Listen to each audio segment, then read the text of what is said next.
for having me, man. Man, Boy, hey, listen.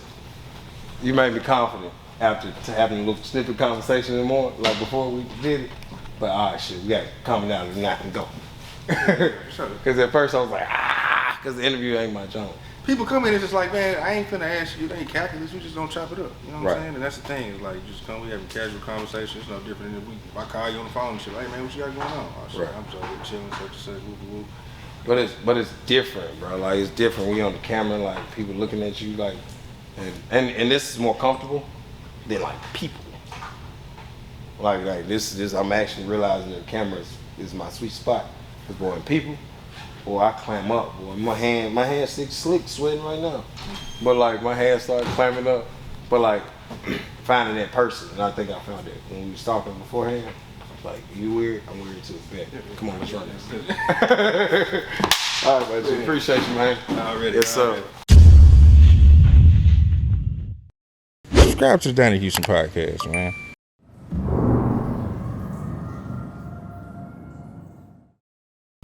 Donnie Houston, Donnie H-Time. Thanks for having me, man. Chef Reginald Scott from the smoke and flipping chickens, baby.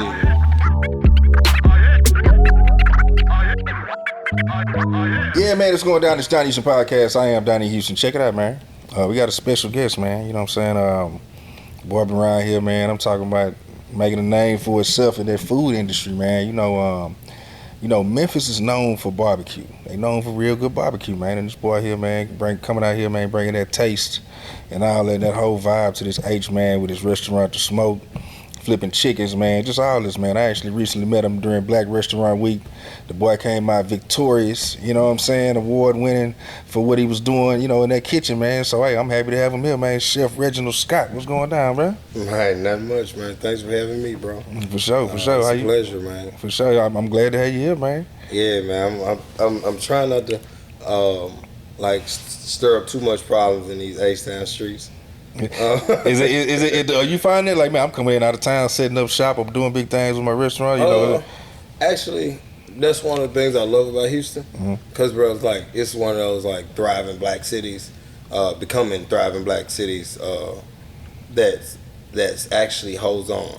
Like that, it's not too many haters. Yeah. I mean, it's some shifty business practices, but you being embraced though, yeah, for sure. Yeah. Man, Houston, hey. When they coming down, baby, it's like it's a vibe. It's a real vibe. Like I don't listen to Chop the Screw, but man, I promise I can like vibe to it because like Houston is his own thing, and I get it. Is that so? How long you been in the city?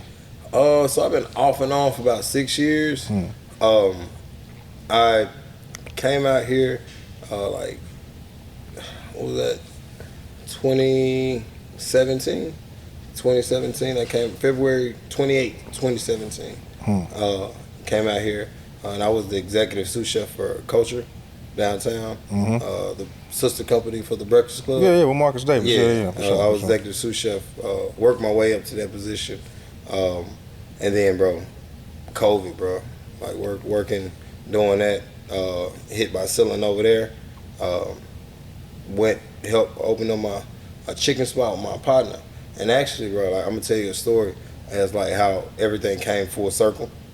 Like I actually, my last position working was inside of Finn Hall for a concept called Lit Chicken, who I was opening with one of my good chef friends, James Beard nominated chef friends.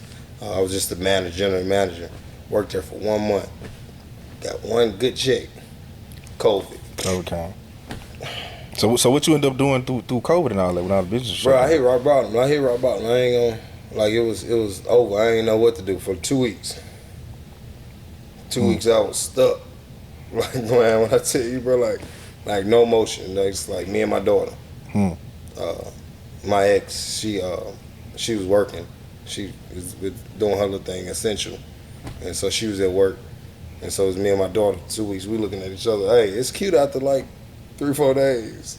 Yeah. And then, bro, like it's. When that reality starts setting in, So what do people do at home? So this is kind of weird. Like, and so it's no money coming in. So I can't go outside. So I can't.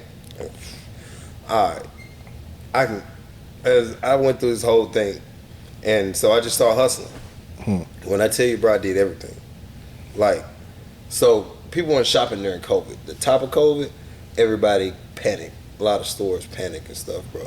So like people weren't shopping. So like a lot of stores going out of business, doing out of business sale. Man, me and my daughter, bro, was going to buy stuff. Bro, we bought a whole Paxson. For under $1,000, bro. And like we took all that stuff and like we buy one, get 3 free. Man, me and my daughter selling it for about $250. We sell it for $20 a pair, $15 a pair. We're about $7 a pair of shoes. We're about $2 a pair of Vans. Go to Plato's Closet, sell it for $7. And so it's just going from Katie Mills to about 10, dropping it off. Cause man, I'm bored and all I know how to hustle. You gotta figure it out. I ain't doing nothing illegal, so I gotta figure it out. I got my baby with me, and so just doing that for a little bit. Still trying to do my chef thing. You selling plates and all on the side? Man, so I've never been the type to sell plates. I feel like it's like a penny hustle. When I sold weed back then, my mom, she asked me, she said, "You want to really go to jail for selling $5 a gram?" And bro, like put me in perspective. I don't know why she told me that, because it made me do other stuff. Make better profit from artists. You figure out what the real money at in the game. Yeah. But like that always stuck with me. And like even in this, that just seemed like a $5 hustle. Versus building a name, because how far does this plate get me with you? Every time you maybe see me in a barbershop. Like that, it's just not it's not longevity. There's no expansion in that. It's no. Just, And so, bro, like I got down to my last. So in the midst of COVID, boom. COVID, you rent. So I was like, boom, I can furlough my rent for 2 months. I finna take advantage of that. I had $1,700 to my name, and I spent $1,505 on a trailer. Flatbed 5x10 trailer, and that's with tax, title, and license, because it wasn't that before that. It was like 13. I was like, all right, cool. And then he dropped them fees. You like, okay, I wasn't certain after that, but man, I made it happen. So I spent that money, went to the grocery store, got as many groceries I could. If I'm a max out, I'm a max out. And so. Wait, so what you doing with this trailer? So I had 2 pits. I had 2 barrel. Have you ever been to H-E-B? Yeah. Like saw those little barrel grills outside? Yeah. They're $100 a piece. Okay. I bought them for a special event a while back. And so I had them on my 3rd floor. Curious thing about most 3rd floors, old apartments, they don't have balconies. So I couldn't just sit them on my balcony. I'm in COVID, bro. I ain't got nowhere to put these. And so I set them on my front door. Apartment. Eviction letter. You don't get this out of here, you already ain't paying your rent, little fella. So like, you gotta get these big barrel pits away from this front door. And so I was like, bet. And that's when I took the gamble, man. I took it like May 2021, after hustling from March 2020 to. And the hustle including just you doing the Paxson game, or what? Like no, the Paxson hustle. I consulted at some restaurants here in Houston. Some actually ones that's real. That once nominated for James Beard while under my consultanship. You under NDA with them? That's why you can't say No, I you just don't want to. I feel I'm gonna give them their credit. Yeah. Listen, it ain't mine. Mine say the smoke by Chef Reginald Scott. Yeah. That one's gonna get the accolades. Like me helping them, it was a job. I did it. They paid me for that. I don't need that. But then that consulting for a couple bars, and I also did. I worked a lot of bars, man. Like me and my partners, like, well, they helped me and we worked together. But I used to set up at different bars. You remember when bars had to have food? Yeah. So what we would do is, man, I had a manager before I knew who I was. And so my manager then, like I was paying that person $1,200 a month when I didn't have $1,200. So it was like me hustling just to pay that person to keep me booked so I can keep hustling, so I can keep my feet in the culinary game. Because was the $1,200 evening out, or how was it going? You said You was paying them the 12, but was the 12 making you back on the profit? Like, how was it? it was keeping me in the game. Okay. It was keeping me in the culinary game. So it wasn't about the profit. It was just about having that division For of saying, sure. I just need to stay active. I just need to stay active. Yeah. I need to stay in front of these people's face. How do I rebrand? So before COVID, I was Hello Mr. Scott on Instagram. The man's catchy. My name's Reginald Scott. It's Hello Mr. Scott. I always thought it was cool. So when COVID happened, I turned the best down. Because I knew that calling myself the best damn is like manifestation. It's like, because people tell you to humble yourself, but then also manifest great things. That's the most condescending statement ever. And so, like, I tell myself now I'm only humble to God. I show respect to everyone, but I'm only humble to God. That's what I'm going to say. See, that humble thing, it's like, I used to be on that humble shit, but it's like, nah, I'm going to be respectful. For sure. But I'm not going to play small because Nah. to make you comfortable or whatever. Like, Right. I ain't, yeah. Right. Yeah. Like children and old people. Yeah. Yeah, oh, respect that baby, respect that old lady. Now listen, that old lady got one time to talk crazy to me, bro. Like, bro, my grandma, I respect her because she don't talk crazy to me. Like, you not about the lady because you old. Like, I ain't playing that. But like, back to what I was saying. And so, man, calling myself the best damn and like manifesting that. Like, I had to wake up and show not only my daughter, because now She watching you. oh, what? Yeah. She yeah. at home. Yeah. I'm calling myself the best damn. I go get her shirt that said best damn. I said, baby, the only word you can curse word you say is damn. How old is she watching you do this? COVID, Peyton turns 8 this Sunday. So Like 20 4 or 5 years old. Yeah, 5 or 6. Yeah. Very young, but Yeah, old enough to yeah. understand what's going on. She knew it. Man, my Yeah. daughter's smart. Yeah. I had 2 of them now. And bro, the first one is smart, but the second is 2.9. It was smart, boy. But she's watching me. She's watching me hustle. I'm calling myself the best damn. I have to wake up and prove that I'm the best damn. Not only be the best damn dad, because like that's how I pride myself, yo. My first daughter, she's tatted on my chef knife right here. Cause man, even during my like depressive days, like in the kitchen, I was like, bro, this is my only boss. Ain't nobody in this kitchen my boss. Can't nobody fire me. Because I had to put it in my head like, cause I don't care how mad you make me, you can't fire me because I have to provide for her. I can't go tell her that I got mad today. Yeah. I made a rational decision. Yeah. Now I gotta go think and suffer in my brain of how to feed and provide for you. Nah.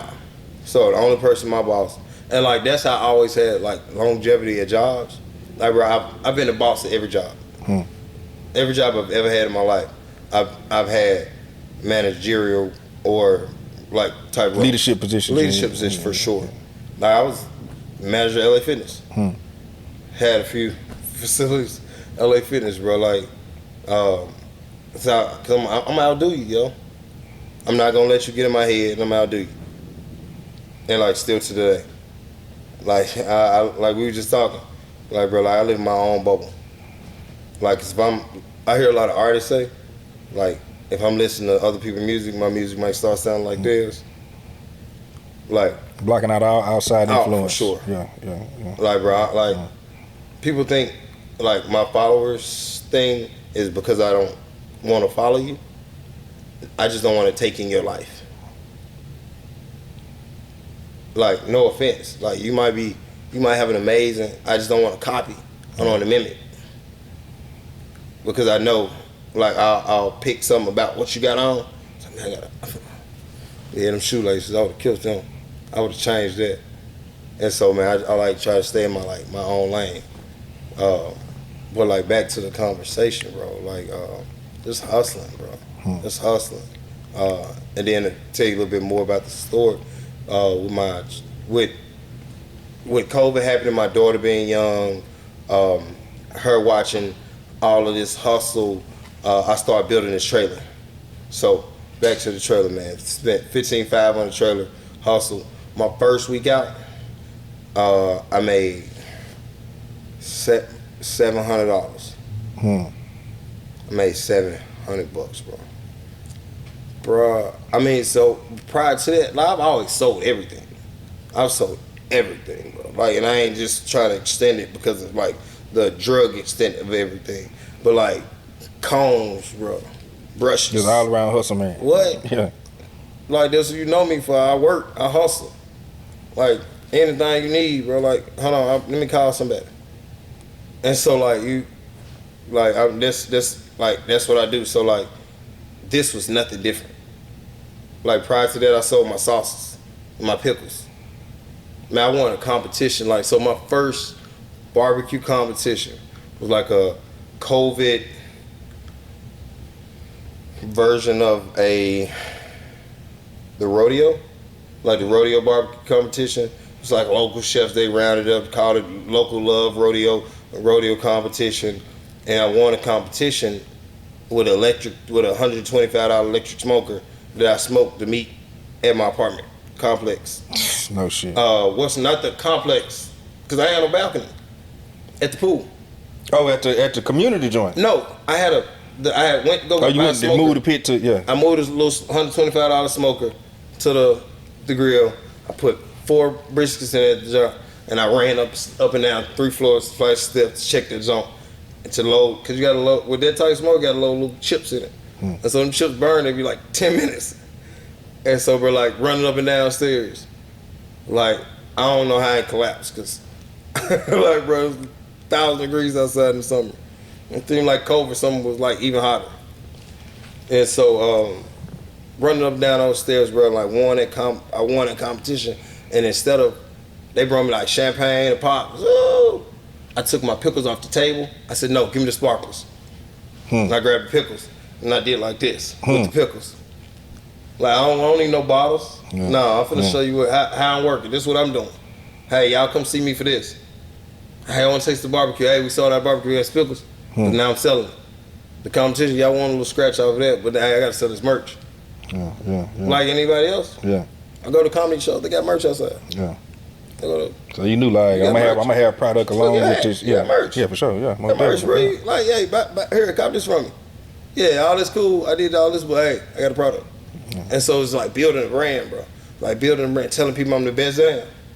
And like look you in your face. And like Mythbusters was my favorite show as a kid.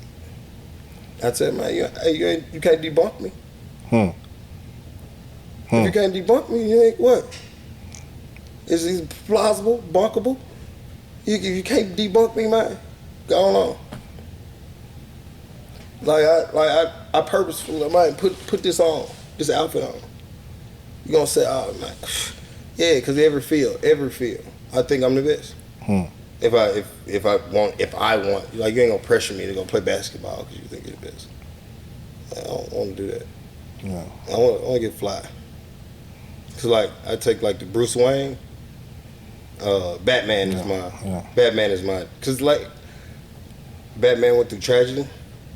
Also, like most of us black people, and however through his tragedy, and I mean, granted, he had wealth through his family lineage, but other than that, he was Batman. He was Batman. So not only was he the coolest man in a suit, he was coolest man in a suit. And bro, you gonna say like, and that's my like cocky advantage, is or confident advantage. Cause bro, like, I'm gonna work out. I'm gonna be fit. I'm gonna feel good. I'm gonna smile. I'm gonna look good. Then you gonna eat this wing. You gonna say, damn.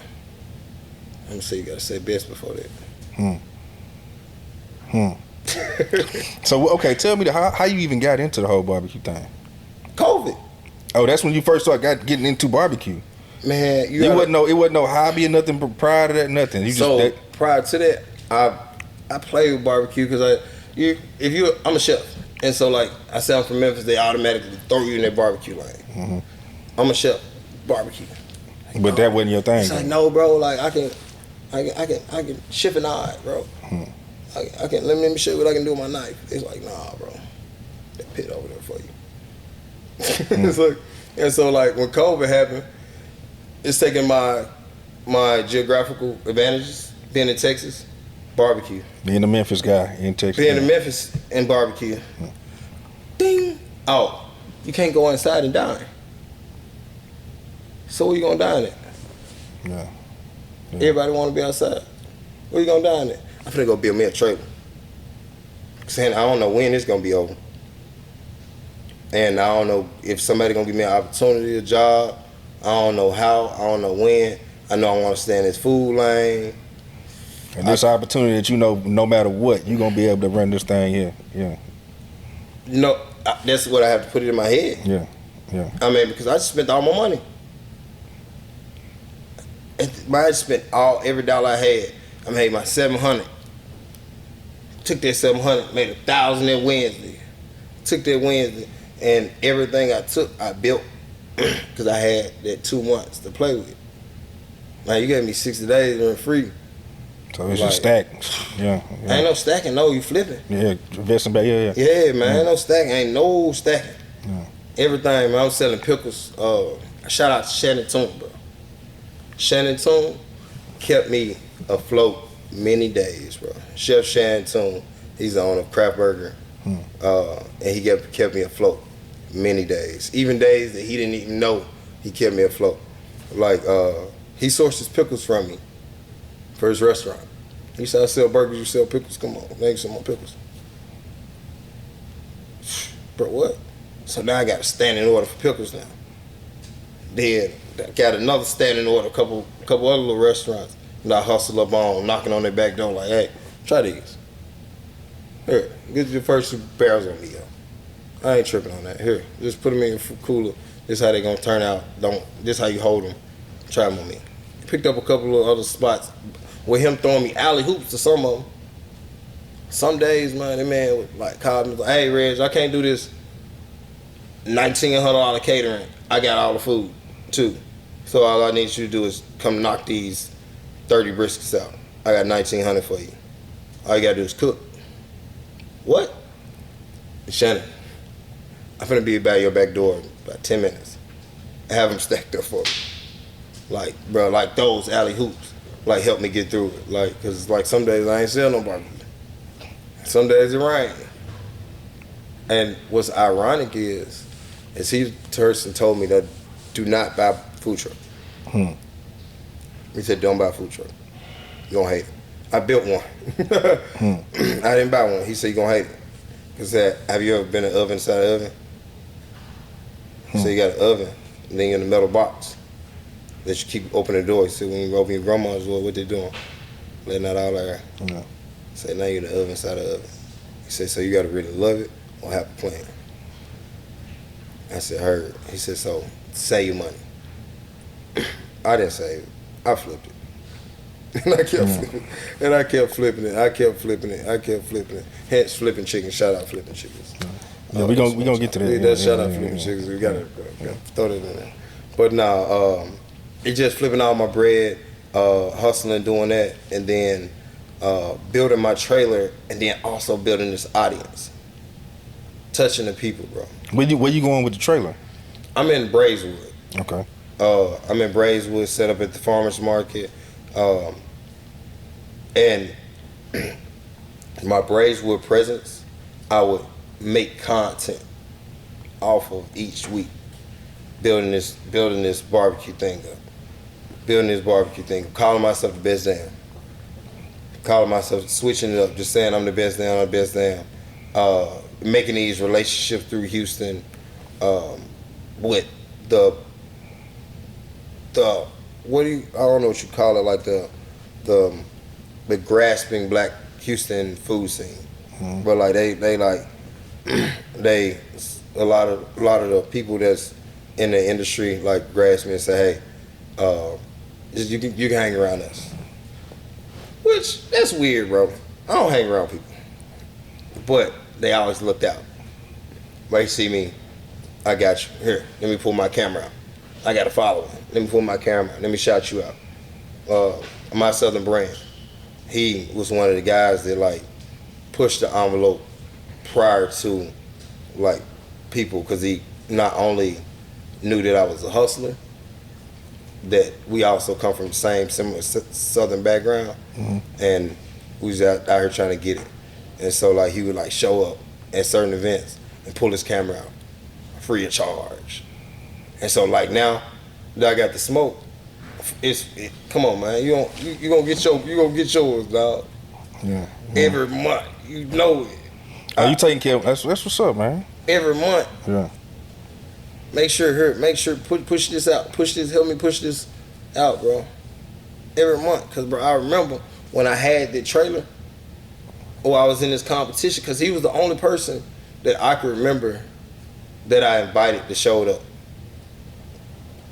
See, people don't take into account how much that matters and how much Right. when you really doing your thing. You don't forget who show up, man. For sure. You don't forget who show up. And like we call each other cousins. Yeah. But no matter how irritated we make each other, I ain't forgot that when I had my locks in my head, smoke all sucked into my locks, and him, what up, cuz? And he got 100,000 followers. Oh, his food, the best barbecue I've ever ate. Man, that's gonna bring at least, if it don't bring the people, it's gonna bring the other attention. influencers. Yeah. It's gonna bring the other people that want to know who. Like, let me go see what his taste buds like.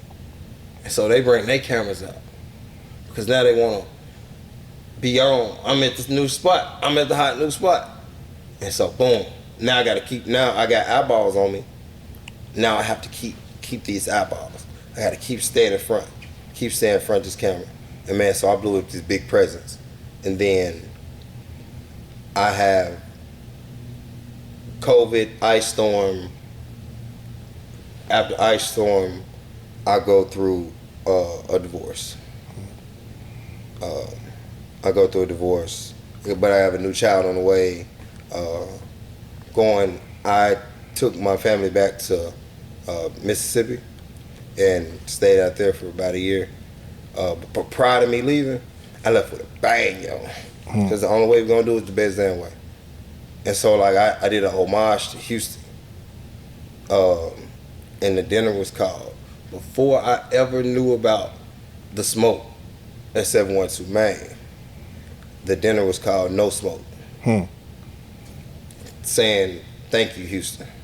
It was my homage. Thank you. I'm bowing out. Because at that day, I didn't know if I was coming back. I don't know what, but I had built up so much steam behind my name that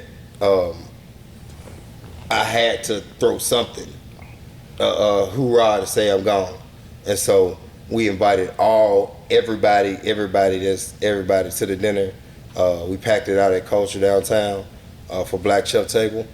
And man, I really like showed out. I really showed out, the recipe to it, I'm gonna tell you in a second. But I showed out. I made an amazing video, and people like latched on to it. And after that dinner, everybody promoted it. Everybody at that dinner promoted it. And we had like 500,000 like imprints in like a week off of that one dinner. And that I'm on fire now. But I'm leaving. But you're gone, yeah. I'm leaving 2 days later, bro. I'm packing my clothes packed at home right now after this dinner. So, bro, like mentally, like that, like leaving in my top. It left you torn, kind of like, man. Did you kind of start thinking like, man, should I still stick with this plan to go to Mississippi, or do I? It left me torn, but then, like I tell people, bro, I'm not a businessman. I'm a man. And so, granted, I have 2 daughters. I have an ex-wife. I'm about to go relocate 3 women in which I love to somewhere.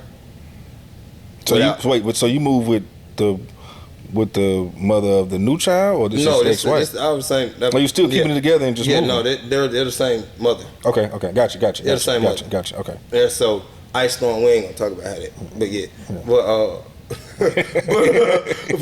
Yeah. So I moved. I was there because you said divorce and I got a child on the way. I'm like, okay, boys might have slipped up. Okay, gotcha. No, it was just the way it happened. Same mother. We grown. We married. Yeah. Shit. Yeah. Well, I ain't gotta explain that. Yeah. But it's so what's the name? So we had a child.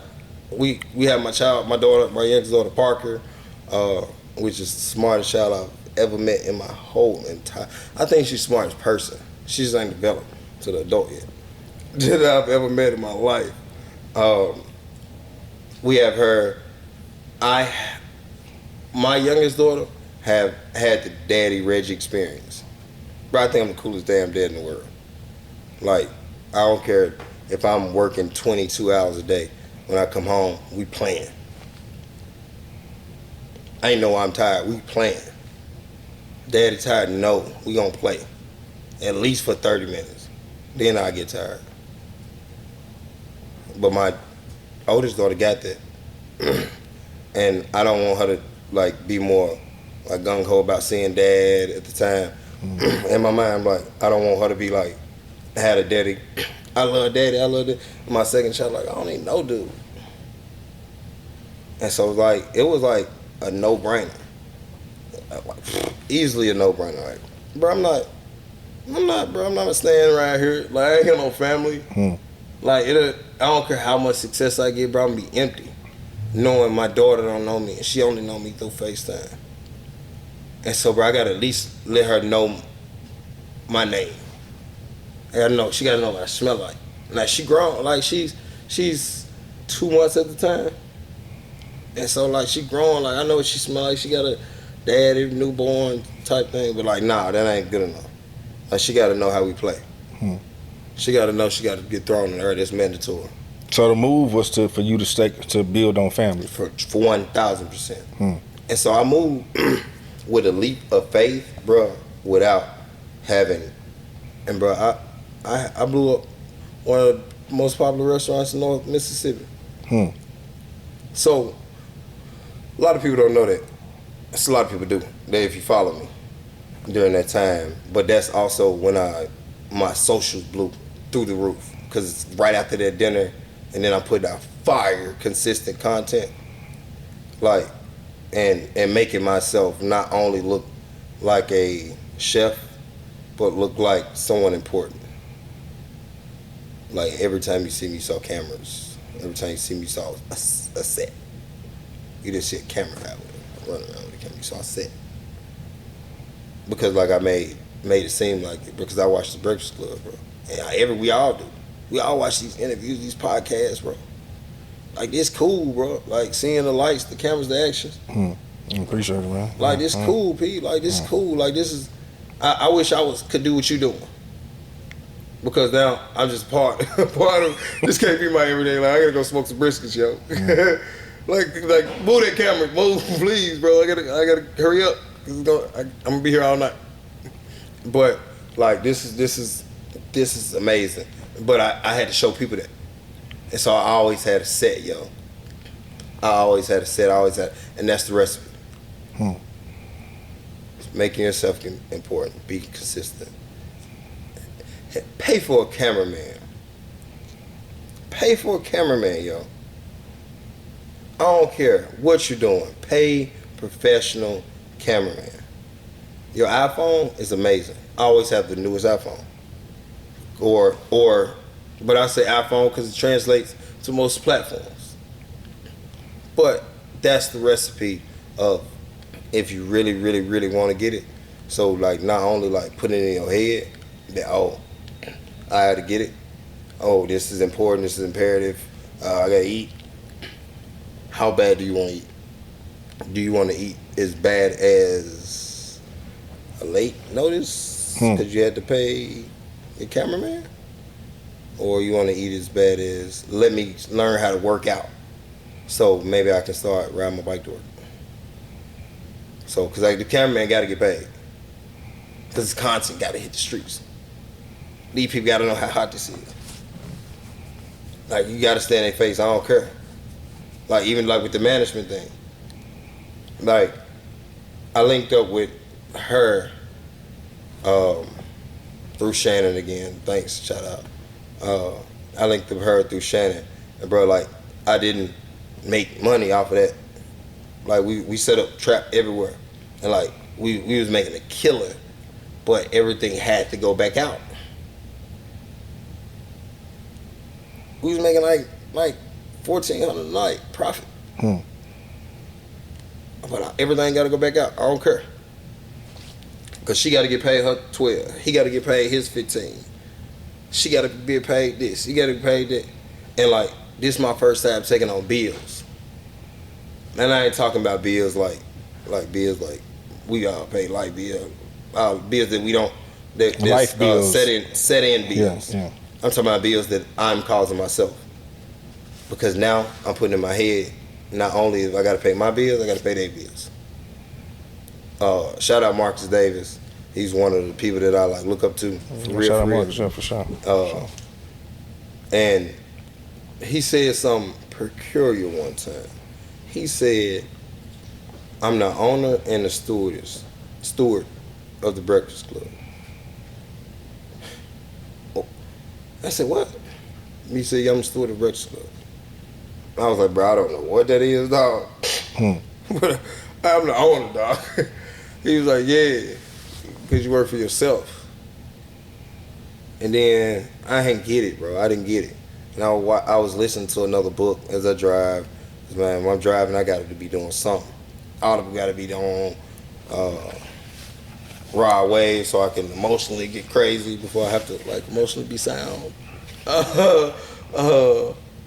And so like somebody else said solopreneur. And I ran with it. It's like solopreneur is a real thing. Because when I'm a solopreneur, I only fend for myself. I can hustle and get it on and my pockets get beat. But for the long game, you're gonna need some people around you. You're gonna need some people, yo. Yeah. And I want the long game right now. Like for right now, like bro, really, when I came back to Houston, with the steam that I had, I could have did a lot of pop-ups, a lot of everything. But the blessing of the Finn Hall situation downtown with the smoke, how that fell back in my lap, like it was me looking at the long game. Reggie, what do you want to do from this? Well, how is this food hall with no parking obstacle that you never had to take on a bill, real estate situation bill, because you was hustling, you built your own trailer. Like, I was hustling at the apartment. Maybe rent a kitchen here or there. Like, now I gotta take on this big responsibility, bro. And like, so like, I'm a steward. I'm a steward to the people around me. Because like, if I don't work, they don't eat. Alright, so if you got 3 kids, he got 2 kids, you got 1. I got like 9 kids total. And I don't care about y'all adults, bro. If I don't get y'all chicks, bro, you can't feed them kids. And I know how hectic it was when my mama couldn't. So I don't want y'all house to be like this. So 2 o'clock in the morning, I gotta go smoke them briskets. 4 o'clock this evening, I gotta come over here with this interview. Cause I gotta keep pushing this narrative. I keep checking my phone, making sure the restaurant's good. But I'm a solopreneur that also is a steward to these people. Because yes, I'm gonna keep the smoke rolling. Smoke gonna keep rolling. Because I gotta make sure they laced and tight. But I gotta be over here, mind pushing this agenda, telling these people how, why I'm doing this, how I got here. Because bro, it's a coincidence that we ran into each other. Bro, like everything come in favor, yo. Like, shout out Warren. My boy Warren, man, that's my brother, man. Yeah. Shout out Warren for putting it together, man. And man, just everything, bro. Like from winning competitions here, there, really trying to put on, telling these people I'm the best. Bro, you know how much ego you gotta have, bro? Or like confidence in yourself. Confidence, bro. Yeah. Like to do that every day, wake up every morning and they say I'm the best, and then go out and be that. Yeah, that's a motherfucker. Yeah. Right. It ain't like trying it. Yeah. It's being it. Yeah. Like, I ain't never tried nothing. Yeah. I went out and did it. Yeah. I went out and did it, like, bro, like, and that's a lot of pressure. And like, can I say like that like attested some of my relationship with my like daughter, with my ex, with like the people around me, like my family ish, like people. I'm so goal driven. I say I'm 31. So I'm retired 35. Like full on. That's the goal. Full on retirement. And when I say that, that You means keeping the spots and letting them run themselves, or just getting out the game completely? I'm gonna keep doing my thing, but I'm gonna relinquish the pressures. Not having to work. Having to do this. Yeah. I have to do this now. I'm gonna pray that God brings to my brain, my heart, that to relinquish the steward part of it, and so I can be the owner. So I can calculate, course dividends out, point, watch, be Russell Simmons in the tub in the morning. Like, bro, like that's the life, bro. Like, watch my daughters talk about like they cupcake shoes that they about to release. As I talk memoirs in the tub in the morning, give you motivation. At 35 years old. Somewhere in Bali, somewhere like by choice. Or maybe around the corner by the head to the smoke. Because I'm not lazy. Like I like working is my thing, yo. Like, so that jades a lot of my relationships. Like then, now, all of that. And then being in Mississippi, it gave me time to think, time to find myself. It was the most depressed time of my life, yo. Like, no cap. I started a brand called Herd. Herd being the epitome of understanding. If you said, Reg, go grab me that tissue, and I said, Herd, that just mean I understood you.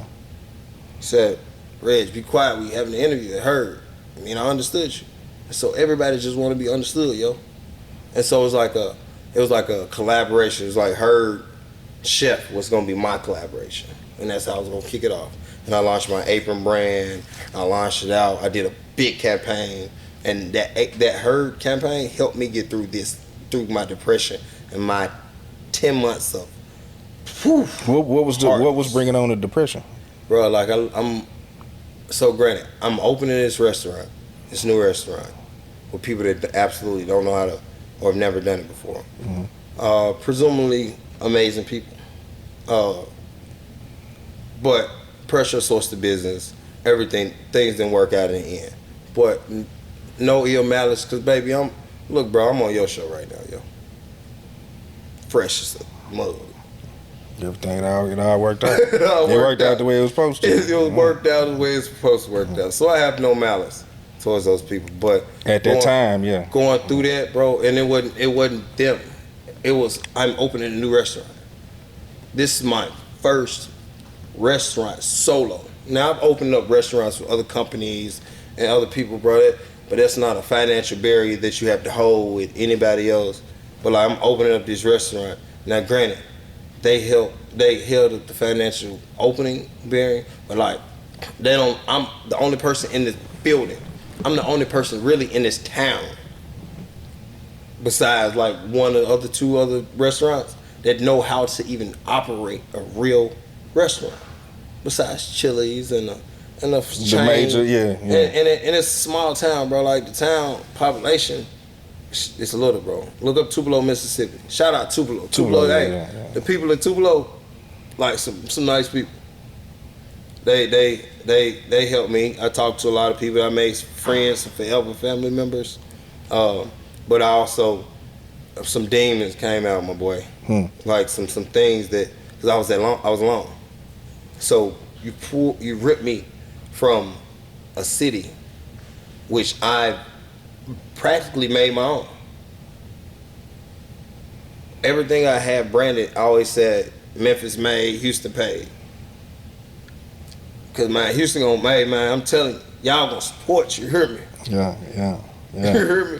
Hey, especially if you got some food going, man. Listen, bro, you got some good food in this H, man. You gonna be all right. You know? Man, I kid you not, bro. If I sold candles right now, Houston I'm gonna have them candles. Them candles gonna get sold. Not and I'm a hustler, so that's gonna happen on the moon. But if I wasn't, Houston still gonna support. I saw businesses succeed that didn't have to do as much effort. Because Houston, bro, like it hold what do you say? Hold you down. Hold you down. Hold it down, baby. Yeah. And so like, like being at those markets, bro, and like losing everything that I had, bro. Like being top. I had an interview that's on Apple Music with Culture Map. Like in the parking lot, like he the only person knew on the interview where I was actually having an interview at. But I was having an interview about, because I had just won Oxtail Mashup. The previous year I won with Culture and my chef at the time. But the next year I won on solo in the same spot. Ran on stage, guess what I grabbed? Pickles again. Product, yeah. All right, yeah. They said, and I'm about to leave in 2 weeks, so that's 2 weeks prior to me leaving, prior to the dinner. All I got is product. Where we find you? Where we find you? Where we find you? I went to Oxtail Mashup, but it's like that's black Mecca right there. That's mine. What, row houses? Third Ward, bro. Yeah. Emancipation, bro. Like this, like I'm winning on the black stage, bro. I'm at the BET Awards, P. I just wanted the BET Awards. Now everybody asking me where I'm at. You finna. I'm finna dip. And all I can say is, hey, get online and buy my pickles. Get online and buy my pickles. Hey, shop with me now. Because now I'm finna go through this. Going to Mississippi, going through this, opening this restaurant, thriving. Bro, when I tell you, every night, thump, thump, thump, thump, thump. They never ate lamb chops, bro. And then while we was opening the restaurant, I had my barbecue trailer.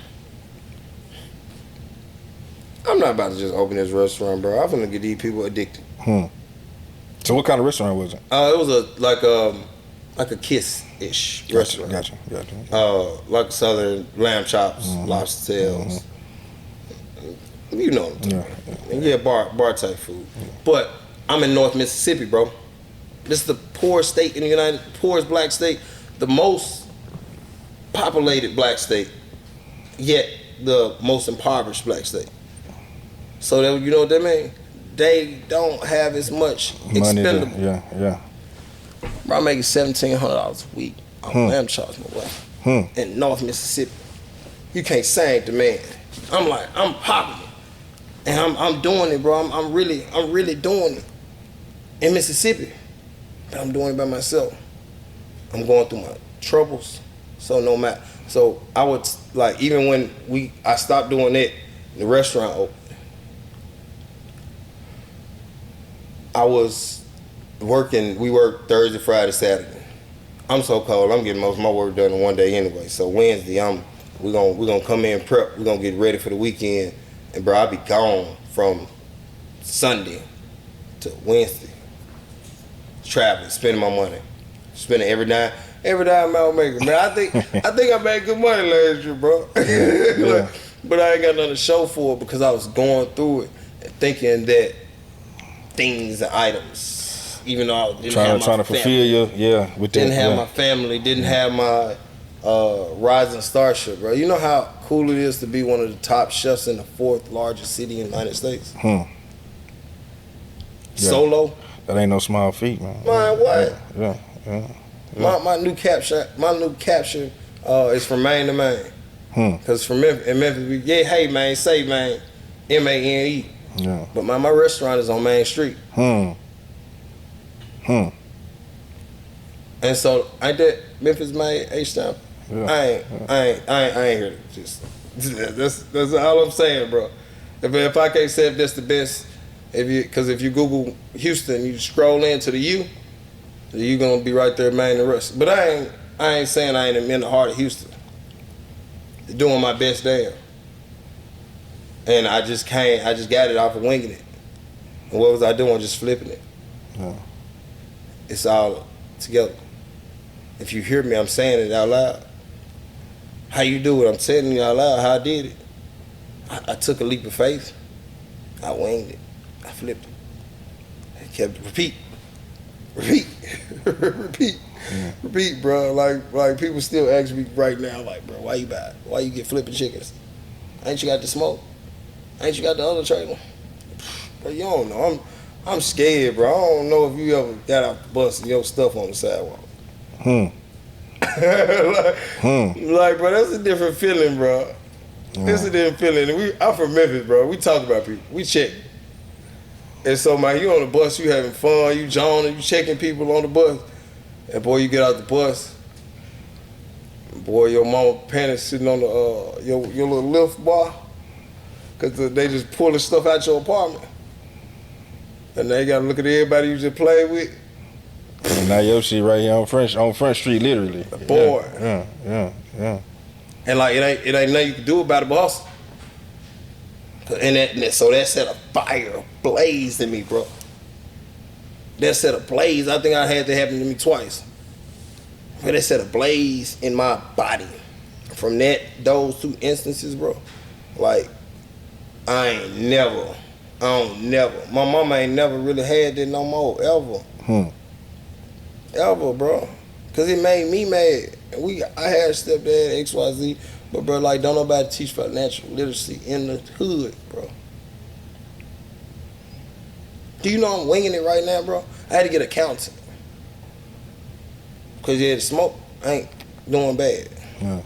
So you gotta make sure you're on top and of so, your man, I want to make sure, cause I don't want to lose to no technicality. What is Irwin? What he died by a stingray? Yeah. I don't want to lose to technicality, man. And so I'm gonna set myself up. Shout out Black Restaurant Week, bro. Like they helped me a lot with the financial literacy of the business, and I also have me an accountant as well to help me learn that, bro, because they don't teach it. Like my mom, my stepdad, like they brought in some cash, bro. But like I'm telling you, financial literacy ain't there. So a lot of times, like, life was like a little hard. You don't really see what you really supposed to, cause No. Yeah. Cause I mean, if I'm flip that, bro, I'm gonna take that to casino. Yeah. Memphis casino, 30 minutes away. Man, they get free crab legs on Friday.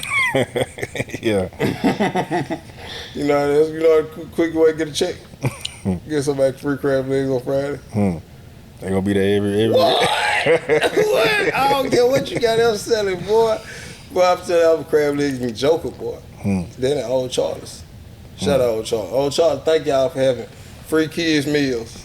Hey, man, I'm gonna buy me Old Charlie's one day.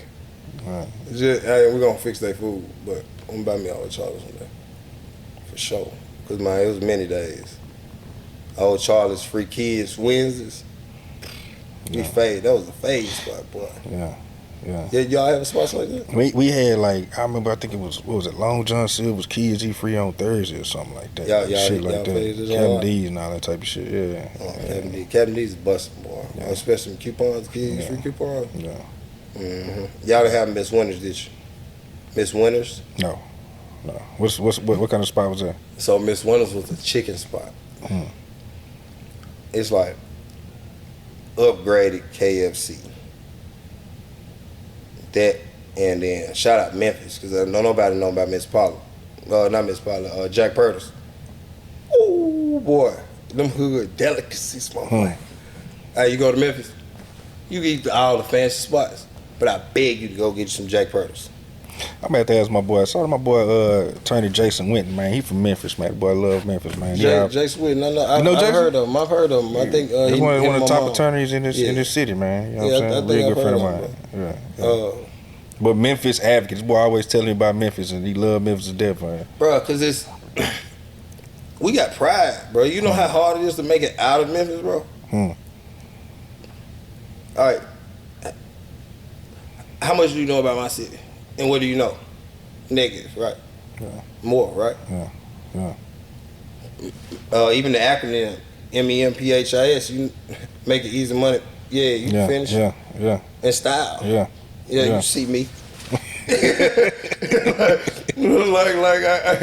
bro, it's so like that's a thing, bro. Like hustling, getting fresh.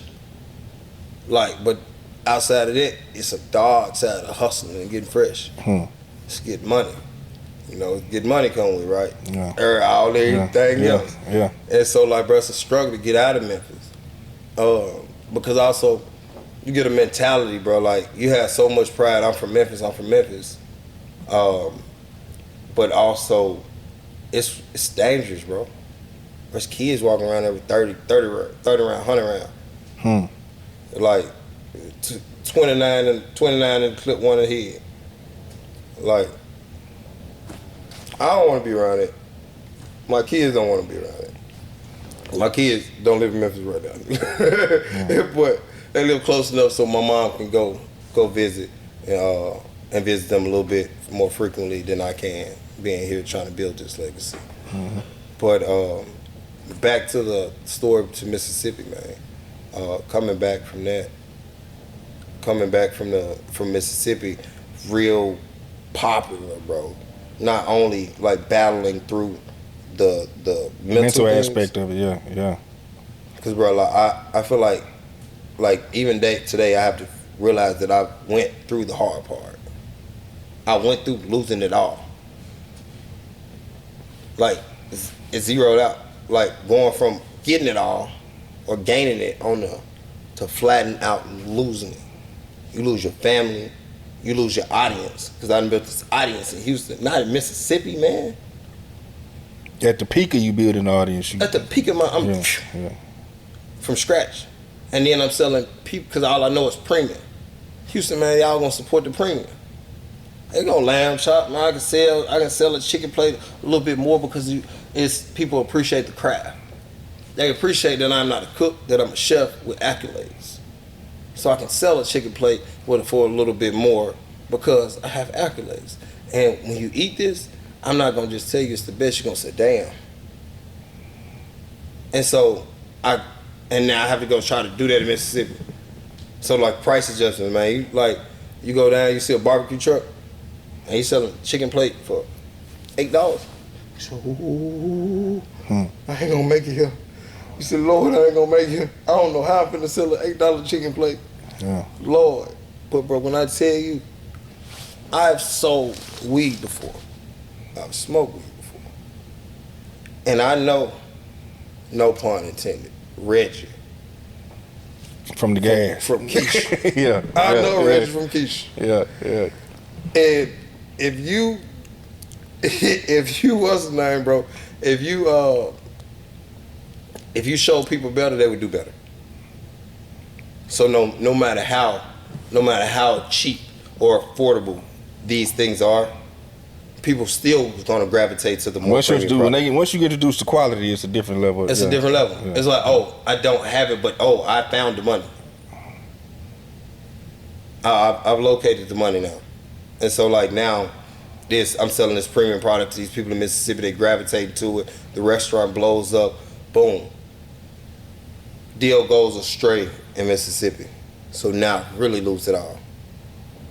So I've been blowing through all the money that I've been making, trying to fulfill my needs or my mental needs. I lost my family. And the deal goes straight, bro. I'm like 3 weeks out from back to Houston to the smoke, which now I get a call. Hey, Reg, you wanna open up a Finn Hall? I said, what? Bro, that's the last job I had, bro. I opened my chicken spot. Was right next door where the smoke is now. I was one of the last people to close Finn Hall's doors due to COVID. I got a call at the lowest point, which I lost. Well, I didn't lose my job. I pulled up out of there. I'm like Seinfeld, bro. I retired. You ain't gonna retire me. so I resigned out of that position after some craziness happened. Not crazy, just wasn't getting paid. To be honest. So that was the downfall of the situation. It was just Yeah, it was. I had to hustle. There's no way I'm the executive chef of a restaurant. I gotta hustle, bro. I still gotta hustle. I make a decent salary for North Mississippi. I make 75% more than the average income. But I don't make it. On paper I do. I don't make that. Like, so bro, I gotta hustle, bro. And so like it just didn't math on math. I can do bad by myself, yo. Yeah. And so but then it's that thing of even when you got to come to that decision to be like, man, am I really getting ready to let this go to? Bro, and no, it was to the point where I ain't have nothing else. Bro, like my children at the time, like they're in school and they good. My father, he's not too far from them. My mom, she's not too far from them. I'm like, all right, I can see. My ex, I got them in a situation where it's stable. I'm like, all right, if I'm gonna jump out this window and this opportunity just came, I'm gonna jump now. Now this opportunity wasn't ready until February of this year. Smoke's been open February 6, 2023. However, I moved back to October. And from October, the day I got here, I missed my daughter's first birthday. That's how bad I was ready to want this, bro. I had made a decision like their life's stable. Their life's stable enough right now. Because if I'm going to jump out this window, this is the most gusto that I got, energy, I have to leave. I left on the 10th of October. My daughter's birthday on the 12th. I could have stayed for 2 days. In 2 days, it'd make or break me. But the only way I could have got here, if I would have got here on the 10th, because the 12th was a Saturday, and the 12th is farmer's market. And if I'm going to make a splash, the 12th, it got to be the day. And so I got here, made a splash on the 12th, made a video of a lady walking up to the truck saying, "It's the best damn barbecue." Went viral. First day back. Now the smoke is already rolling because I done sat down, we done got the contract working, everything going, I'm decorating, I'm recording this whole thing, bro. Like Yeezus, the Yeezus doc, what is it called? On Netflix. It's on Netflix. This documentary came out, bro. And my dad said, he was like, only person I know that'll walk around foolishness with a camera on is you. He said, you're the only person I can ever see doing something like this. I said, because I'm the only other person you ever gonna see do this. And like, in my brain, I just like turned like an Iceman cold. Like, Mortal Kombat. Like it was just like, boom, this is what I'm doing. That's, nope, everything I do, it's camera B-roll. I'm surprised like you don't see one right now. Like, but I always got somebody or something or somebody recording this because the rest of the journey. And Kanye not only, he showed us that, he reiterated that. Because you can see that with the Young Flies and the DC Young Fly, all it took is a camera. Having a camera around you. And so, bro, you seeing that, and like, how do I bring that to the food? Then how do I make it cool? Because, bro, like, it's only a handful of cool chefs who you branding themselves is what they, like cool enough. And most of these people got motors behind them, yo. They've worked in different restaurants and they have the, bro, like, I've come to Houston and like really blown it, like brung it to fruition, yo. Like really did it by myself and showing now it's my time to like show people. Yeah, it's go time, it's game time. Yeah, what? Yeah, no, because it's always been game time. But I gotta show them. Yeah. I gotta show them how cool it is. Yeah. Because it's like, you gotta show them that it's cool to have this empty trailer, but also now, you see what that empty trailer what it turned into, yeah. You see what that empty trailer turned into with them chairs that I bought from Academy, yo? Like all that stuff was a hustle, yo. And like, so like, I always kept a camera around me. Coming back, I had a weekend, bro. Astros won. Last big story. Astros won the World Series. Oxtail mashup that weekend. Also, that Saturday I had to hustle to keep the smoke because I'm progressing with the smoke. I ain't really got no capital. I got an opportunity, and I'm trying to pre-open the smoke with no money. So I gotta work Saturday. That morning, farmers market. I had an event Friday. There was a catering event. I had to be back up to smoke briskets like 4 that morning for the farmers market. Got done, pushed them farmers markets briskets out. Now this is me by myself in Houston. No help because the staff that was helping me before I left, they went to go find jobs. You got to go do that, yeah. When I left, and then when I come back, it's like, hey guys, like, oh, no, bro, we gotta live. And so like coming back, bro, like I ain't had it. So like that weekend, and then I had a dinner, all the smoke, cause now I'm playing on words. Cause my last dinner, when I left, was no smoke. But I'm back, and I got the restaurant called The Smoke, and like all the smoke. I want all the smoke, bro. Come on, bring it on, bro. Bring it on. I want all the heat.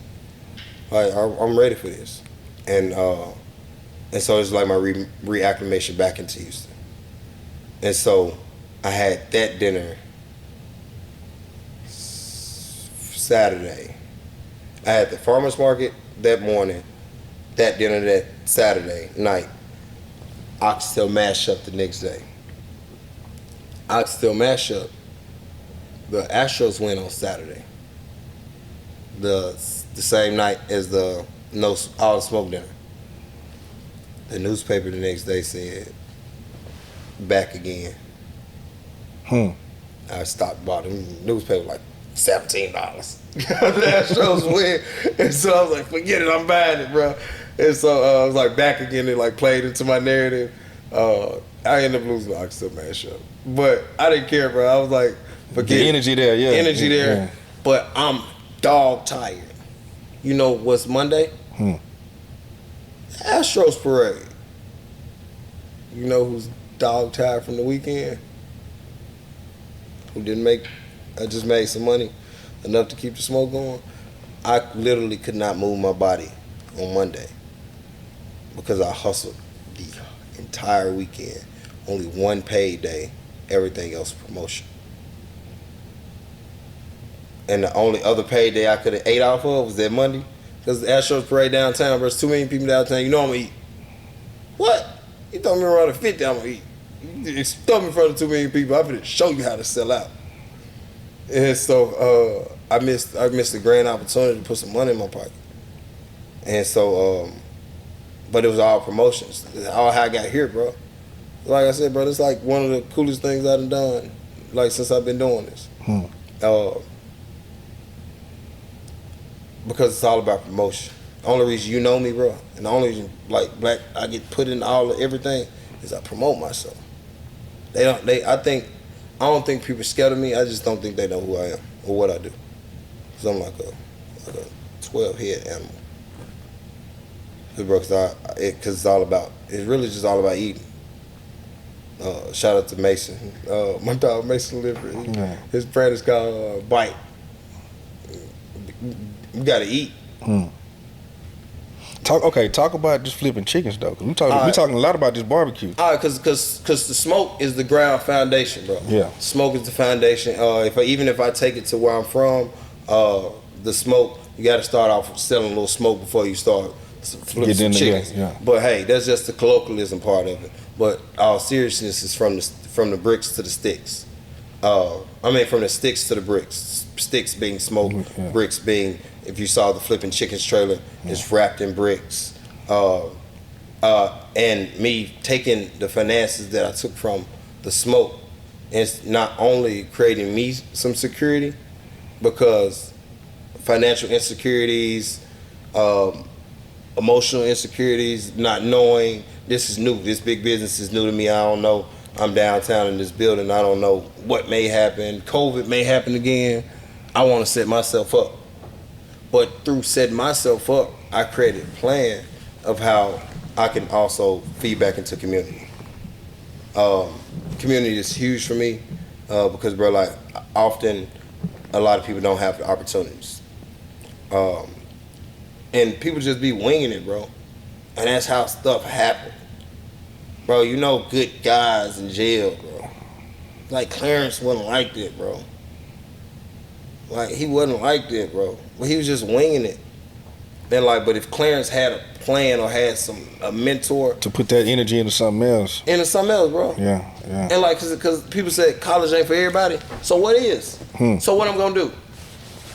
If college ain't for everybody, go get underpaid somewhere with the hopes that I can escalate my life, or that don't impute like confidence.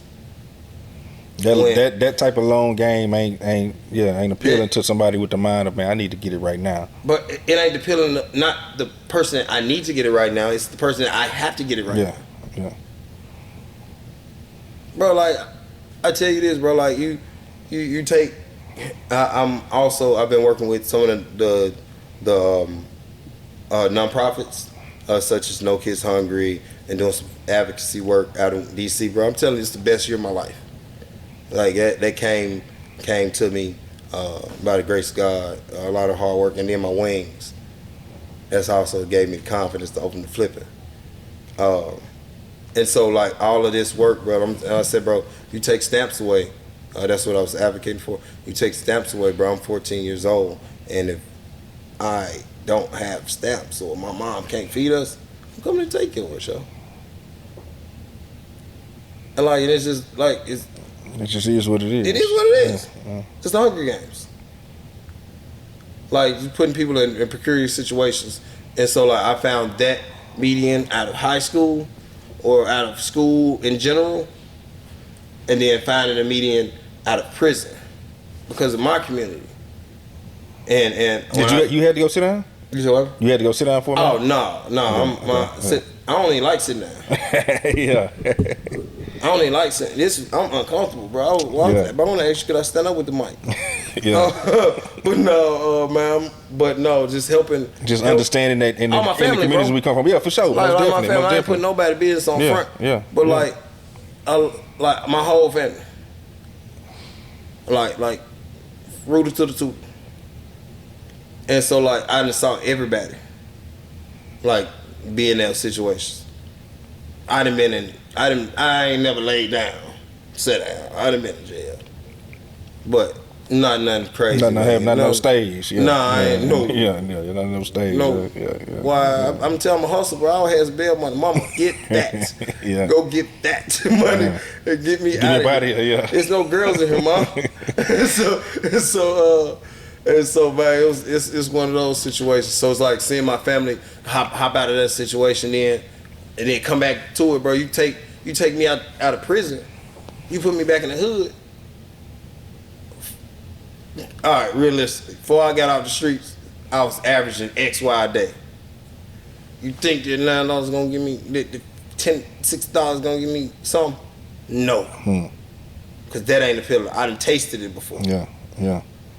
That's why it was so easy for me to come back to Houston and run it, because before I left, I ran and I tasted it. So you knew what it was. Yeah. I know what blood smell like that. Yeah. I know what blood smell like that. Now I can come back. I can get it. Cause now it's like, bro, I've hit rock bottom. I've already been shown this, so it ain't no way for me to unsee that. No. Yeah. No. Yeah. Bro, I live in River Oaks now. Yeah. It's because I want to see cars that when I jog in the morning, I want to see Bentegals and Cullinans ride past me. I tell my brother, man, when I run, I let all my emotions out. I said, boy, I ain't never cried in front of a Rolex store. I said, my life different now. So, and it's just systematically putting myself in better environments. And like, bro, but even back to flipping chickens, that's exactly my plan, my future plans for that. And so my plans flipping chickens, I have a sticker on the set, Axe Out of Copper Brick. So the Copper Brick program is twofold. So for those who don't know, Flipping Chickens is my food truck based with like a Memphis style wings. We eat whole wings in Memphis. It's the best thing you ever ate in your life is a whole wing. I don't know what a party wing is. We not at a party. I come to eat. And so, like Memphis, we whole wing. So that's my. Yeah, you ain't selling no drumettes and all. No, yeah. we selling the whole wing. Boy. Yeah, no, yeah. absolutely not. and so I want to introduce that because that's my culture. When I told you earlier, people from Memphis, like your partner, and man, a lawyer, what do you do? Still put on for Memphis. Yeah. I don't care what you do. You gonna really engulf that culture because we really got something. And I think we overlooked in a lot of different aspects. And I think Memphis, a lot of crime is due to just overlooking. And come bring some cameras, man. Them boys gonna clean up. We're gonna clean up. Come do something, man. Them boys, cause we like to be fresh anyway. Yeah. And so like with flipping chickens, all I'm doing is bringing my culture of Memphis wing, whole style wings, these different flavors. My 48-hour brine chicken, that's the chef in me. So I'm gonna bring my swag and where I come from. I'm gonna bring my culinary, and you said, man, there's flavors to the bone. And then I'm also bring my community with me. And so, like I said, on the truck, it says axe out of copper brick. Now this truck is a 18 by 20 foot food truck. It's massive, super heavy. I got it about in the truck because it's weighing on my transmission. But it's massive, and so it's like full of bricks around. It has stickers on it that says axe out of cop a brick. And so the copper brick program, like I said, twofold situation where one copper brick, you can literally purchase the brick on the trailer, sponsor. And when we open the brick and mortar, you'll have this sponsorship on the brick and mortar and on the trailer. I don't know where you're gonna get a two-piece sponsorship in, for one thing. So no, I'm helping business, and also I'm helping community, because with that brick that you just purchased, you just help house a felon or who suffers to get a job. Because when you get out of jail, you're gonna suffer to get reacclimated in community, and when you get out of school, you're gonna suffer to get acclimated in community. Bro, how many times you went to go apply for a job, fresh out of high school, they say you ain't experienced? Yeah. You said, bro, I just want to sell cars. Teach me. But you ain't experienced enough. Oh, bro, you gotta have. Well, I'm gonna get you experience. How? Like, I told you. What we say? I saw weed. Yeah. And they bought it out. Like, what? How do I? Well, I sold candy in school. And so, like those are like things I want to bring, bro. And then also that felon that just got out of jail, or that guy that's lost, that just got out of jail, or lady that just got out of jail. You don't have the finances, bro. You don't have the finances to change your environment. You have to go back to your mom's, your aunt's house that's in the impoverished neighborhood. I put you back in the same environment that got you where you just left. Yeah. And so, like, if your boy's balling, put me on. Yeah. Cause, bro, that Burger King ain't working, bro. NFL hollering at me, bro. I ain't making enough money. I can't even change. I can't even get out of here. Like, and I gotta keep a job because of probation officer. So I can't even hustle up enough money to change my environment. And so I can really have my end game. And so what flipping chicken plans is to do is to overpay and also train. I want to overpay with felons in particular. Felons and recent graduates. Okay. I want to overpay. As an option to, if you're not doing college, then you can come get the flipping chicken program. No. I mean, even wherever you at in life. I can't say wherever you at in life because that's not my aim. Like I'm gonna try to get some assistance from the city, the state, to help push that agenda so we can pay these people. Because man, that's how people find themselves. You're never be able to change your environment. Be creative. The only way I was able to be creative through COVID is I had my bills. Yeah, their freedom, yeah. I had a 60-day freedom window to get it on, to be as creative as I can before my rent is due. And man, everything shut down, so man, get what? I'm gonna do like the world do, see what the government say. I'm winging, but they gonna put me on the street. Like, nah, bro, like, I finna see. And so, bro, like, everybody need a chance. And like, I don't wanna ever say COVID to come back. but I want to be the chance. I want to be the chance to get the people. I want to be the person to change. I can't stop drugs from leaving my neighborhood. I can't inspire people to do certain things. But what I can do, I can provide an opportunity, and then hopefully their inspiration is off of me, my story, my journey. And so that's one thing, man. Then I had that pay stub to go apply for the apartment in a better community. You had that tenure, you had experience, you had that food manager certificate.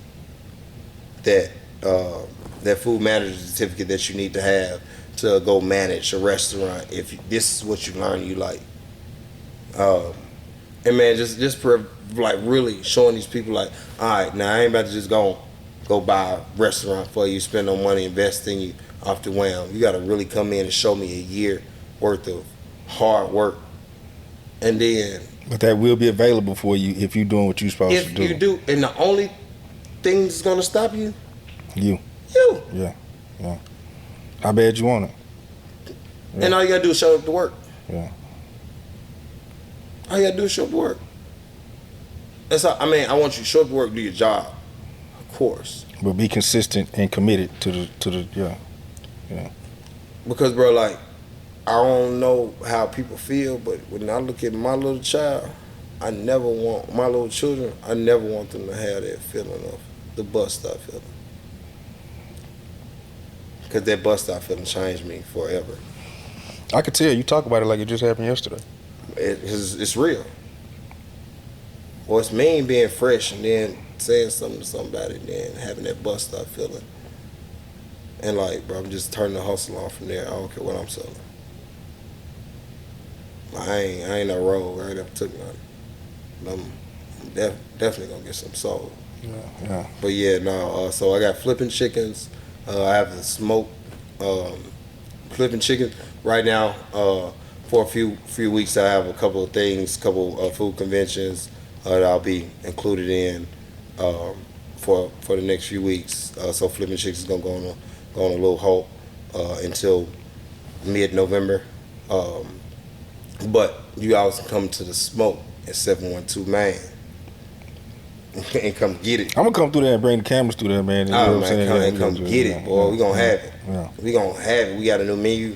It's about to drop. We're gonna have sliced briskets for lunch. Man, it's gonna be down. Man. Come on, man. Boy, I got a slight little chip on my shoulder. Boy, I wasn't included in the test best barbecue through one of the the national sites. And even though I only been pushing this narrative for a few months in a big platform, you own it. Oh, I'm upset. Yeah. I want it. Yeah. What? Huh? Yeah.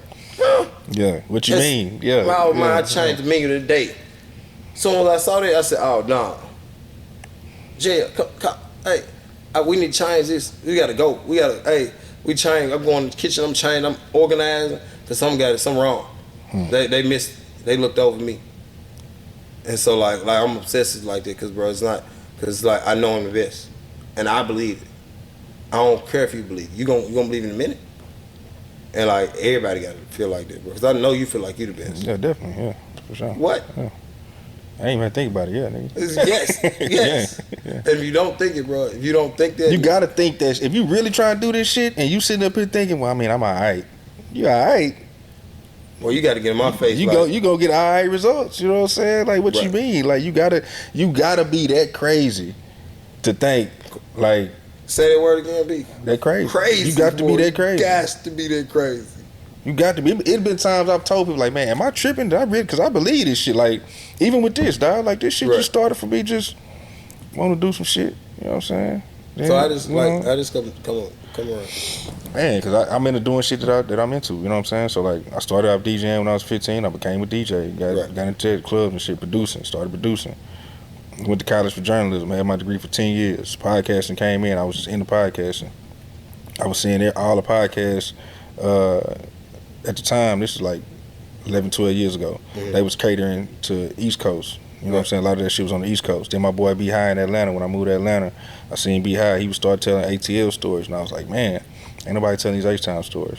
And nobody, you know, for whatever reason, radio stations, all these people, they've been around here for 20, 30, whatever, long before me, and nobody thought to say, we gonna dive into our people and our back and these backstories and have long form conversations. You know what I'm saying? I just said it's the 4th largest city in the United States, bro. You think this place ain't got stories, bro? They do, exactly. But for whatever reason, it didn't exist. You know what I'm saying? And I was like, I'm gonna do this shit, and just kept showing up. And there's people in Germany, people in Australia, people in the UK, people, you know what I'm saying? Like, they tuned in, and it's just because I just believed in this shit, and I just didn't give up. You know what I'm saying? Like, I had people tell me, like, bro, what you doing? Like, just let me do my, you know what I'm saying? Like, I believe in what I'm doing, and you know what I'm saying? Like, and just kept showing us that consistency, bro, and believing, like, I ain't doing this for nothing. Right.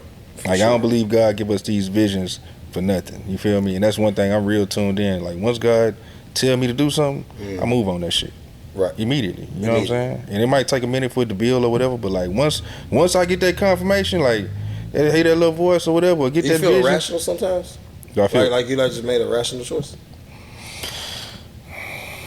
It could seem that way, but for me, it's like, if I know what it's about, then where's the irrational? You know what I'm saying? Like, it's definitely rational. Like, what you mean? For sure. God didn't. You know what I'm saying? Like, I'm telling people, you know, like, God gave you that vision for the smoke. You feel me? It was people around you that they may have thought, like, oh, I can see what you want to do, but they ain't see it as clear as you saw it. You feel me? And that's the thing. It's like, so whatever it looked like to somebody else, or however crazy it look when I'm going at it, it's like, nah, bro, like, you ain't get the vision in that little, you know what I'm saying, that word to let me know, like, nah, go.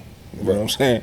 Go, stay down with that shit. But also, like, so what's it like, cause for me, bro, like, it was hard with, like, support. Oh yeah. Like, bro, I ain't never, like, I used to, what that nigga me say, I used to pray for times like this. Bro, I used to pray. It's a chick I used to date, and I know she got tired of me bitching every morning, like, man, I just wish these niggas was tuning into my shit, you know what I'm saying? Like, I feel like I'm telling these great stories. And I just stayed consistent with it. Right. Because I believed in it. And over time, it was like, boom. You know what I'm saying? And see, I always got the support from the people. Like, bro, man, we got to, like, just like you, brothers, you got a good product. It's going to sell. Yeah. But it was support from the people around me, yo. That was the thing. Yeah, that's the thing. But see, when you go on these journeys, that's when them filters start coming, and it's like, man, you cool, but like, you start losing people along the way, and it's like, it ain't really nothing personal. It's just, I'm so focused on this right now that whatever energy that's against this, I can't even pay attention to. But what if it's not against it though, man? Well, it's not against it, but I mean, it's not even in support, or even what, like you say, the people around you might not be giving you whatever. You know what I'm saying? It's just that thing of like, okay, I can't really waste time on that. I can't put too much thought into that. I got to keep on pressing. And over time, you know, you might lose relationships. You might talk to this person less, or you might, or whatever. But it's like, cause my brother, he brought it to perspective for me, bro. And like, this will keep me grounded. Like, so I hope it helped me, you, anybody else.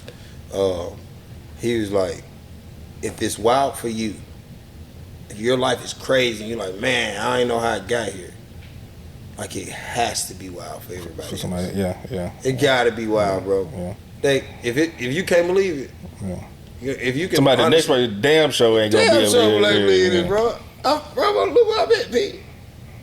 Like, I think Bun and Flip, you done had some people, you done had some bodies. Everybody. That graced this joint, bro. Like, real legends. And bro, I'm up here, like, from Memphis.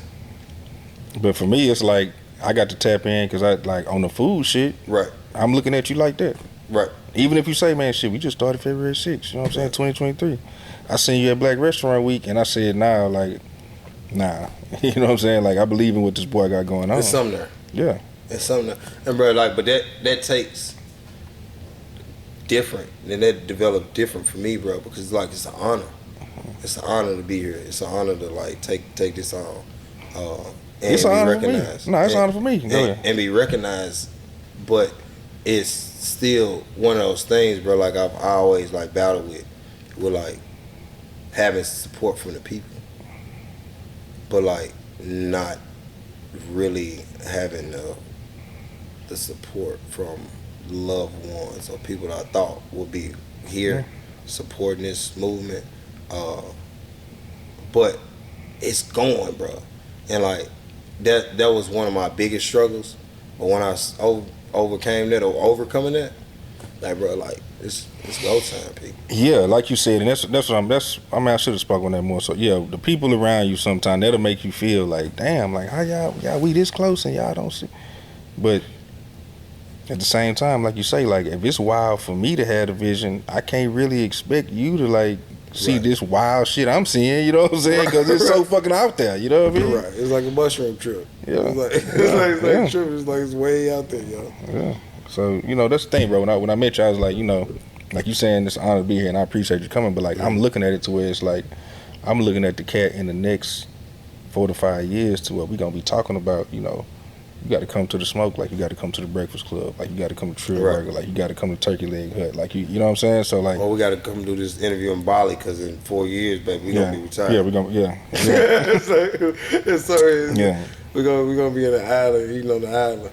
Yeah, so that's the thing, bro. Like I when I seen you, I was like, yeah, I believe in what this boy got going on. I guess for me, it's easier to believe that shit because I'm somebody who dream chasing and on that journey. Right. You know what I'm saying? So when it's like what that boy say, real recognize real, and you looking familiar. That boy Jay-Z, you know what I'm saying? Right. So it's like when I seen it, I was like, yeah, he know exactly what he want. He know where he going. He believe in what he doing. I don't think he gonna stop yet. Right. You feel me? Right, bro. And that's appreciated. That's why I love Houston. Yeah. That's why I love Houston, bro. Because I think like it's a different level of appreciation or a different delusionary, because bro, like this is the melting pot, bro. This is New York of the South. Like people come here to succeed. Like Atlanta cool, like but people come to Houston to succeed. And if you don't see that, you gonna get swallowed. Mm-hmm. And like people say, oh, I'm from Memphis. I'm from Memphis. Anybody from Memphis gonna make it 12 times over. That ain't true. You gotta come to a vessel like Houston or like Atlanta where people like really pouring into you. Your people pouring into you. And I ain't talking about by the cups, I'm talking about by the picture. By the loaves, yeah. Man, we put out to the black media, bro, to the urban media, bro, like this is what's hot. Bro, you gonna see that line.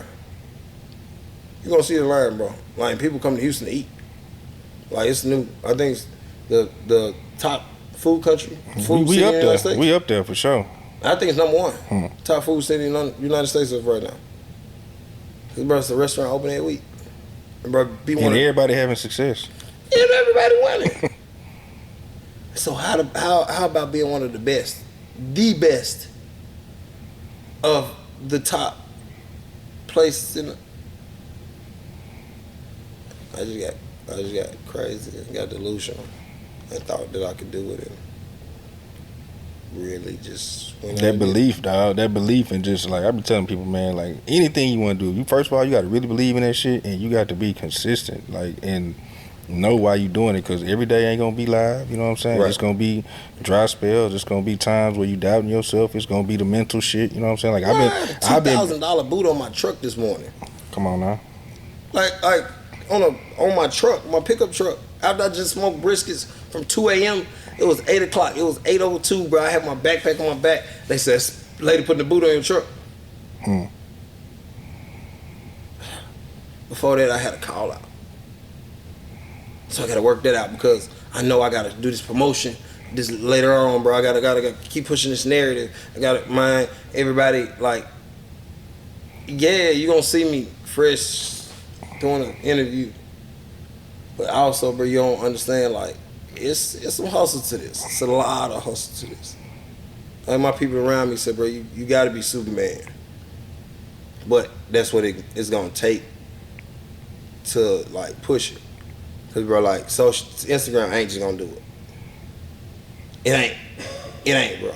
The ads don't work if you don't, bro. Like I don't know what part of the Bible people take, but faith without works ain't dead, bro. That's a real deal. Should be tatted before death, before dishonor. Because I don't care how much faith, bro. Grandma could put you gotta put that $100,000 in church, bro. Her lifespan. Well, bro, she ain't leap out on faith, bro. Like, and not just say I believe in God and not go to work to that hospital or whatever call it. she wouldn't have got that bill. Wouldn't have got paid. She had to put that work in, and work looked different for everybody. And like for me, bro, work just looked different. Looked like not closing my eyes for the next 4 years, so I can rest and relax. Cause that's my goal. I don't want nobody to be crazy like that. But it hurts me. It kills me the fact that I can't be around my daughters as of right now, because of my relationship stuff, my geographics, the work that I put in. That eats me up on an everyday basis. But I know at 4 years, my youngest daughter, she'll be 6. She'll be 6. That's when stuff start happening. And my oldest child, in 4 years, she'd be 12. Good little moment, catch up, right? Yeah. Retirement. What we doing? We going on gymnastics tours? Did I just become a gymnastics dad? Like, are we living like this on tour now? Because I want that to be an option. Like, I don't care. Like, I love to smoke. Like, I love it to death. I love flipping chickens. I love the narrative, the chef Reginald Scott. But after this huge sacrifice that I'm making right now, I'm going to choose them children first and have them to have the accessibility. Now, I'm always cook, bro. I'm always been a game. I'm always be accessible. But am I gonna put my children first more? Then yes. Because, bro, that sweet time you spend with your children, and like, why not hustle while they're young when they don't remember them? You ask somebody what their third birthday was like. You know what I'm saying? Yeah, you got a little flex time right now. Yeah. I got a little room. Yeah. And so, like, I know I don't remember my third birthday, but when I turned 6, I gotta remember that job. I know exactly what my 6th birthday was at the skating ring. I know exactly what it was. Yeah, I know. And my daughter, bro, she loved her life, and I can't differentiate it. Because mine, you say your 6th birthday? My daughter turned 8 the other day, bro. Like, kid told her, like, I'm going to skating ring. You can't come to my party. She was like, well, I'm going to Atlanta. You can't come. Because her daddy didn't. He works every day. I don't understand flex without work. I ain't never gonna flex. I'm just gonna show you work, and I'm just gonna look good afterwards. And my daughter understand that her dad is the best, and she's currently in what I don't call it the upper classes, like the reverse of the classes that I was in. She's the talent in advanced classes. The talent in advanced classes, bro. Like, she don't go to class on Monday because, like, she's the best. Well, Dad, I think I could do it. I said, no. And so now I call her. She said, I said, Pay, when your homework? She said, Dad, you know I completed that on Monday. Because they give her a little packet. Dad, you know I completed that on Monday. Peyton, you dressed for school? Dad, you know I took all my clothes out on Monday. Because now I teach her preparedness. Bro, you shouldn't come to work with your shirt wrinkled. Because that means you didn't think about this shirt last night. Because you're going to be embarrassed. The next day you got to get that shirt. And I don't care who you are. I don't care if you're a slob or a person that cares about your appearance. You don't want to grab a shirt and look at that junk wrinkle. Because you're going to feel bad. But if you prepare yourself, you iron that shirt, you take it out, you throw it in the dryer. You wake up an hour early, throw it in the dryer, bro. You're going to feel better. Like, you can't come with me. Like in a lot of culinary schools, bro, it's like the military. Like the brigade system, bro. You can't come to school with a dirty shirt or an unshaved face. And I'm not taking it to that extent, but you can't show me with no wrinkled shirt on. I mean, you didn't think about me last night. And I need you to think about me last night. Because guess what? I thought about you Monday when I paid direct deposit to make sure your joint hit Friday. That's what I'm going to do to you. I need that in return. Yeah. Then that's it, bro. Because I work hard. Because my shirt said Reginald Scott on the top. And I work really hard for that brand and name. And I want you to work hard for yourself. Because, man, how you going to open up a food truck? Or start your own business, or be independent at all, and you can't iron your shirt? That means you was not thinking about tomorrow. if I'm not thinking about tomorrow, bro, like I'm not gonna survive. If I'm not thinking about the content that I have to put out, if I'm not thinking about the dollar amount that I can't spend a day, or the alcohol that I can't consume, because either it's gonna make me sick the next day, or I ain't gonna be able to sleep, because it's like a weird thing with alcohol. Well, get you sleep, but it won't keep you sleep. And so like I gotta consume different. I don't know if we're gonna sell out the briskets today, so I can't drink Costa tonight. so I gotta pace it. We ain't sell out. Whew. I mean, I can have me a little shot, because I gotta be responsible, and all I ask is for people to be around me to just be responsible.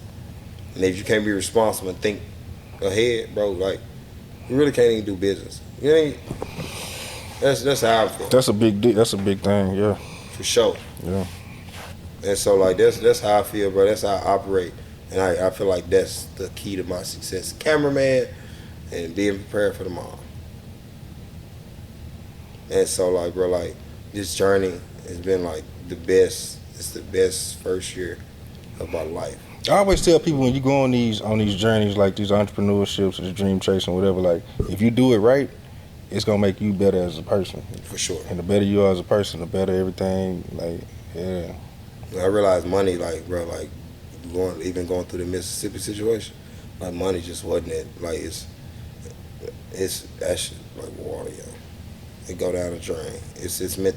First of all, it's meant to be spent. It's not meant to be saved. It's meant to be invested, spent, and put back into it.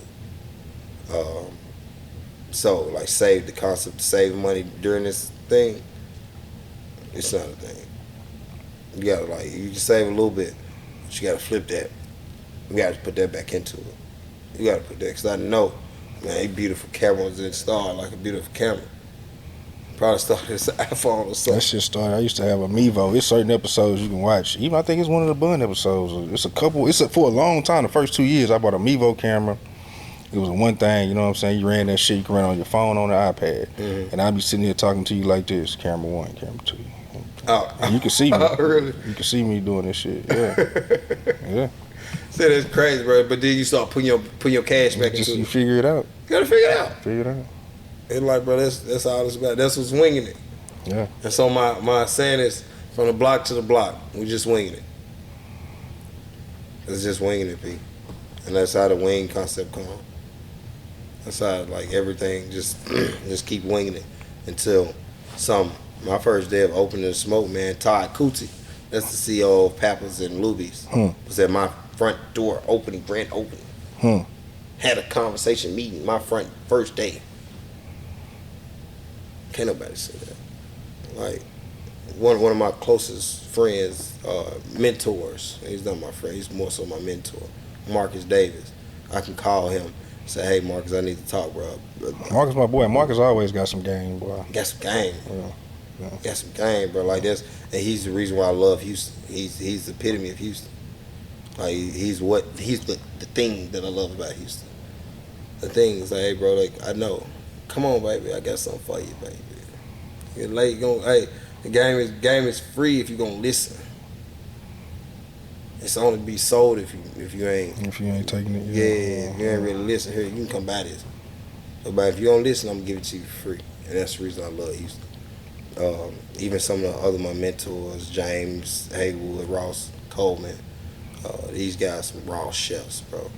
And it's just say, hey, Reg, I got some little game. I got some free game for you. Take it. That's how I learned African cooking. I'm being an African festival this week coming up. How, bro? I'm from Memphis. It's like I'm supposed to be filming something in Africa for New Year's, so hopefully that goes through, bro. Like, I'm from Memphis. Came to Houston, with one of the largest African communities in the States, one of the largest African communities in the States. You gotta know that. Where you stay? What's your community? Like, and that's one thing. I mean, like I said, melting pot, New York or the South, all the different ethnicities, and you can't just cook fried chicken and waffles, yo. Yeah. You know where you stay at, bro? Yeah. You can't keep running the same play. Especially with food. If you really trying to expand and do more than what you Right. Yeah, you got to really reach out. Yeah. Like, and so like, I try to keep my hat in every aspect and ever know. Man, well, dog, man, I appreciate you coming through, man. I hope y'all watching this and been inspired and can take something away from this, cause yeah, bro. Hey, man, I hope I inspire somebody, bro. And then also, bro, like, I want everybody to know, bro, like, this is cool, what we doing, but it's hard work. Put it into this, no cap. Like, every day is a hustle. Like, I finna run up out of here, change this, go do something else. Because I know in 4 years it's over. So, bro, like I said, thank you for having me. But, like, yeah, I feel like I'm on. I appreciate it. I'm gonna come slide through there, man, through the smoke, man. Yeah, come on, man. Let me know when you there on the way so I can be there. And it really don't matter because, bro, like systems, setting up systems to make sure everything runs and flows, like even when I'm not there. So, like, even though I'm the face of it, and people like, I ain't going unless he XYZ. Nah, bro, that's what we create systems for. I ain't never been to Walmart or so saying. I don't know what he look like. Right, but I'm going to Walmart though, and so like I want people to still support even when I'm not there. You don't see my face.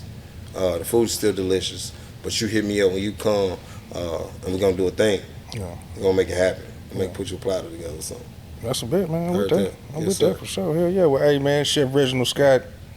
Hey man, the smoke, flipping chickens, man. You know what I'm saying? Ain't no tell. I'm looking forward to what you do next. You know what I'm saying? Yes sir. I got a whole lot of things in the works, man. Hey, even one of them interviews you did a couple weeks ago, I might have somebody that's possibly interested in flipping chickens, man. If you catch the pond. Yeah. Sir. I hear you. Tell you, man, Chef Reginald Scott, Donnie Houston's Donnie Houston podcast, man. We're up out of here. Yes sir. Donnie Houston. Subscribe to the Donnie Houston podcast, man.